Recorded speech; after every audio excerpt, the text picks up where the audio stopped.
توی روابط بین فردی یه موضوع خیلی مهمی هستش که خیلی وقت میخوام راجع بهش صحبت کنم. این که آدما وقتی تو دایره رابطه نزدیک با تو قرار میگیرن یا صمیمیتی میخوان ایجاد کنن یا صمیمیتی ایجاد شده، با سندروم پیش خودم فکر کردم که یا با خودم گفتم که روبرو میشن.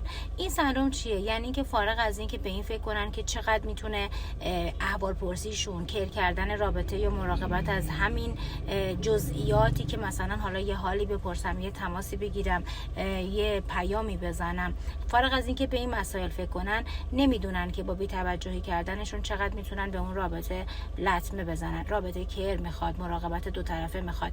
اگه صمیمیه باید صمیمیتش گرمتر بشه، اگر گرم نیست باید صمیمیت ایجاد بشه. و همه اینها این نیست که توی ذهنت تصور کنی که خب اون آدمو داریش، سیفه، داره به کارا و روزمرگی‌هاش توجه میکنه، حالا گاهی هم یه سراغی ازش بگیری.